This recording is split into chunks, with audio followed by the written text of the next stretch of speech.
अब हम उस खबर का विश्लेषण कर रहे हैं जिसने फिल्मी दुनिया की आत्मा को बहुत गहरी चोट पहुंचाई है और हमारे बहुत सारे दर्शकों ने हमें यह लिखा कि वो इस विश्लेषण का इंतजार कर रहे हैं। हालांकि हम आपको ये दिखा नहीं पा रहे थे पिछले कई दिनों से। हमारे देश में पहली बार ऐसा हुआ है कि फिल्मी दुनिया से जुड़े इतने बड़े बड़े नामों की सोशल मीडिया पर इतनी जबरदस्त ट्रोलिंग हो रही है। फिल्म इंडस्ट्री के बड़े बड़े प्रोड्यूसर्स और फिल्म स्टार्स पर सवाल उठाए जा रहे हैं और इस ट्रोलिंग की वजह है अभिनेता सुशांत सिंह राजपूत की आत्महत्या। सुशांत की आत्महत्या के बाद ही देश की जनता इन बड़े बड़े फिल्म स्टार से सवाल पूछ रही है और जनता चाहती है कि क्या यही लोग सुशांत की मौत के लिए जिम्मेदार है, ये जानना चाहती है जनता। इन फिल्म स्टार्स के बड़े बड़े फैन क्लब्स हैं और देश की जनता इन्हें भगवान की तरह पूजती है। अपनी मेहनत और खून पसीने की कमाई खर्च करके इनकी फिल्में देखने के लिए थिएटर में लाइन में लगकर लोग अंदर जाते हैं। लेकिन अब वही लोग इन बड़ी बड़ी फिल्मी हस्तियों से सवाल पूछ रहे हैं कि आखिर इन लोगों ने बॉलीवुड को परिवारवाद का नया केंद्र क्यों बना दिया है और क्यों ये लोग उन कलाकारों के साथ अन्याय करते हैं जिनका संबंध किसी फिल्मी खानदान से नहीं होता, जो छोटे शहरों से जाते हैं, जो बाहर के लोग होते हैं जिन्हें आउटसाइडर्स कहा जाता है। अब बॉलीवुड के भी कई लोग उन प्रोड्यूसर्स और फिल्म स्टार्स की पोल खोल रहे हैं जो खुद को टैलेंट का कद्रदान बताया करते थे, जो कहते थे कि हम तो टैलेंट के पारखी हैं, हम टैलेंट के जोहरी हैं, हम समझ जाते हैं कि किस में कितना टैलेंट है। लेकिन क्या यही लोग टैलेंट के टुकड़े टुकड़े करने वाले गैंग में तब्दील हो गए हैं? और इसी संदर्भ में मशहूर डायरेक्टर अभिनव कश्यप ने कुछ दिन पहले फेसबुक पर एक पोस्ट लिखी। अपनी पोस्ट में उन्होंने फिल्म इंडस्ट्री के उस नेक्सस को एक्सपोज किया है जो पहले नई प्रतिभाओं को काम का लालच देता है और फिर धीरे धीरे प्रतिभावान कलाकारों से उनकी सारी आज़ादी छीन ली जाती है। आपको बता दें कि अभिनव कश्यप कौन है। अभिनव कश्यप मशहूर फिल्म डायरेक्टर अनुराग कश्यप के भाई हैं और वो खुद कई फिल्मों का निर्देशन कर चुके हैं। आपको याद होगा सलमान खान की एक फिल्म आई थी दबंग, इस फिल्म का निर्देशन भी उन्होंने ही किया था। यानी वो फिल्मी दुनिया को बहुत करीब से जानते हैं, इसलिए उनकी बातों को आप हल्के में नहीं ले सकते। अभिनव कश्यप ने जो कहा है उसका सार आप इन 4 पॉइंट्स में समझ लीजिए। वो कह रहे हैं कि सुशांत की आत्महत्या के पीछे फिल्म इंडस्ट्री के एक बड़े प्रोडक्शन हाउस का रोल भी हो सकता है और उन्होंने खास तौर पर यशराज फिल्म्स का नाम लिया है और सुशांत सिंह की आत्महत्या की सीबीआई जांच कराने की मांग की है। दूसरी बात जो उन्होंने कही वो ये कि यशराज फिल्म्स जैसे प्रोडक्शन हाउस और इससे जुड़े लोग कलाकारों का करियर नहीं बनाते बल्कि ये इन कलाकारों का जीवन बर्बाद कर देते हैं। तीसरी बात जो उन्होंने लिखी वो ये कि प्रतिभावान लोगों की तलाश के नाम पर ये ऐसे लोगों को ढूंढते हैं जिन्हें करियर में सिर्फ एक ब्रेक की ज़रूरत होती है, ऐसा स्ट्रगलर। ये लोग ऐसे कलाकारों को फिल्मी पार्टियों में आने का न्योता भेजते हैं। छोटी छोटी जो लॉन्च पार्टीज़ होती हैं वहाँ भेजकर इन्हें छोटा मोटा पैसा भी देते हैं। जब इन नए कलाकारों के पास कुछ पैसा आ जाता है और ये कलाकार फिल्मी पार्टियों में पहुँचते हैं तो इन्हें वहाँ बेइज्जत किया जाता है ताकि इनका आत्मविश्वास पूरी तरह से टूट जाए। इसके बाद प्रोडक्शन हाउस इन कलाकारों को मौका देने के नाम पर इनके साथ कॉन्ट्रैक्ट साइन कराते हैं और कॉन्ट्रैक्ट आखिरकार इन नई प्रतिभाओं की सारी आज़ादी छीन लेते हैं। इस कॉन्ट्रैक्ट के तहत नए कलाकारों को कई सालों तक एक ही प्रोडक्शन हाउस के साथ फिल्में करनी होती हैं, वो भी बहुत कम पैसे में।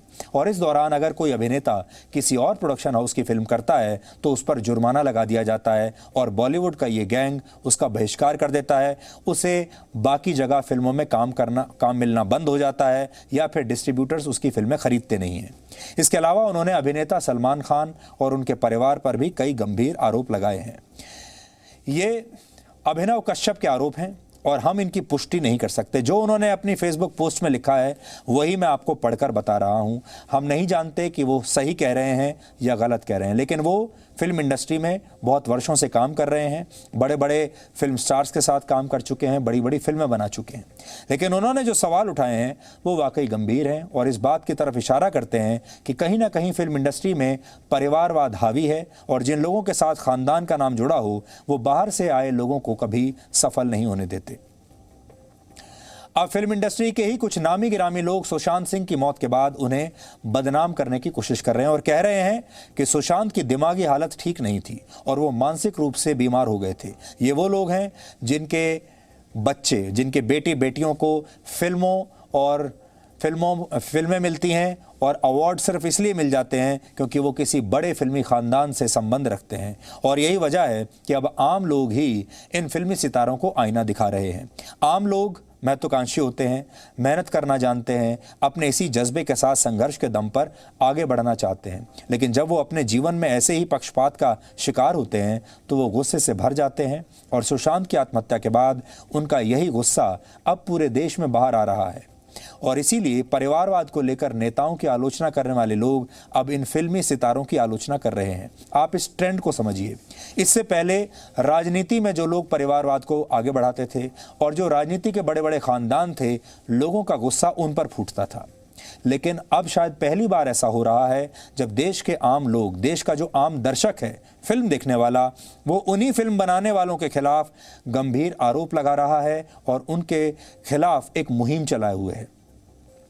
जो फिल्म प्रोड्यूसर्स किसी ज़माने में खुद को टैलेंट का जौहरी मानते थे, उनका सच अब सामने आ चुका है। और जो लोग मेहनत करते हुए अपने पाँव चप्पलें घिसते रहते थे, जूते घिसते थे, सोल घिस जाते थे, उन्हें ये लोग सम्मान नहीं देना चाहते। क्योंकि जो लोग आंखों से ही तलवे चाट लेने की क्षमता रखते हों, उन्हें ये लोग सिर पर बैठा लेते हैं। कहानियों के जरिए जज्बात बांटने वाले ये लोग प्रतिभा के कदरदान नहीं हैं, बल्कि उनके कातिल हैं।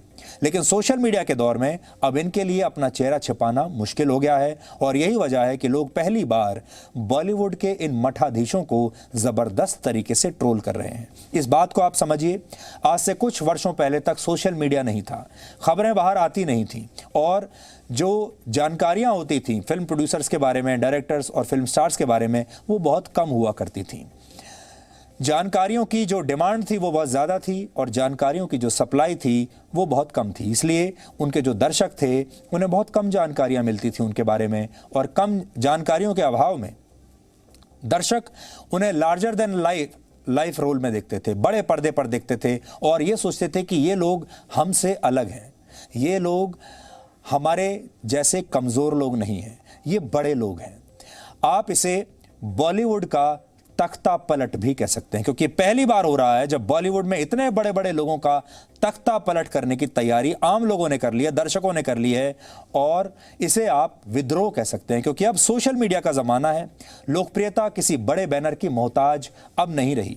अब आज कोई बड़ा बैनर किसी नए यंगस्टर कलाकार का करियर बर्बाद नहीं कर सकता, क्योंकि जानकारियां किसी से छुपती नहीं हैं। छोटे छोटे वीडियो शेयरिंग प्लेटफॉर्म्स पर लोग अपनी प्रतिभा दिखा रहे हैं। आपने देखा होगा फेसबुक के ज़रिए, यूट्यूब के ज़रिए और बहुत सारे ऐप्स ऐसे हैं जिनके ज़रिए देश के लोग अपनी प्रतिभा दिखा रहे हैं। और बिना फिल्मों में काम किए ही इस समय बहुत सारे ऐसे लोग हैं, सैकड़ों हज़ारों की संख्या में, जिनकी फॉलोइंग सोशल मीडिया पर किसी फिल्म स्टार जैसी ही है, बिना किसी फिल्म में काम किए।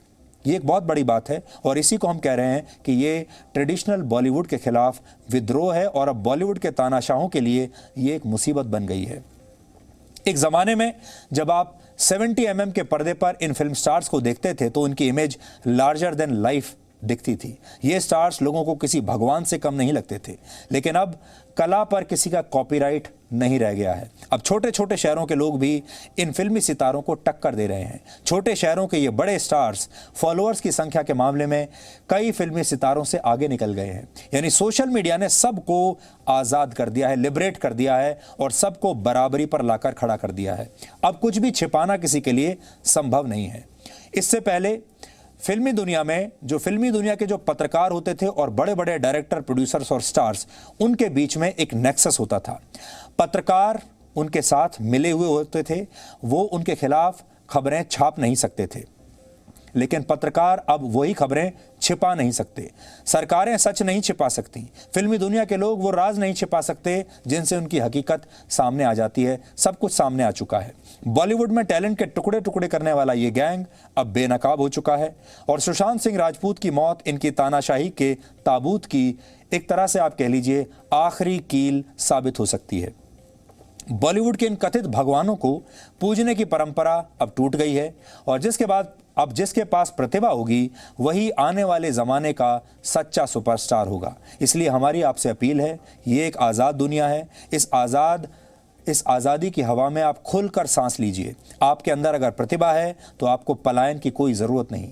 टैलेंट का कोई कथित जोहरी आपकी प्रतिभा को अगर ना भी पहचाने तो भी आप अपना रास्ता खुद बना सकते हैं। सुशांत सिंह राजपूत ने एक बहुत बड़ी गलती की जो इन लोगों के सामने वो हार गए और उन्हें ये लगा कि अगर इन लोगों ने उन्हें काम नहीं दिया तो आगे उनके सारे रास्ते बंद हो जाएंगे। यही उनकी सबसे बड़ी गलती थी। लेकिन उन्होंने जो कुछ भी किया, अब इसके बाद हमारी कोशिश ये होनी चाहिए कि कोई और बड़ा कलाकार, छोटा कलाकार, नया कलाकार, पुराना कलाकार अब इस गैंग का शिकार ना बने और ये जो पूरे का पूरा एक तरीके से एक नेक्सस बना हुआ है, ये नेक्सस अब टूट जाए।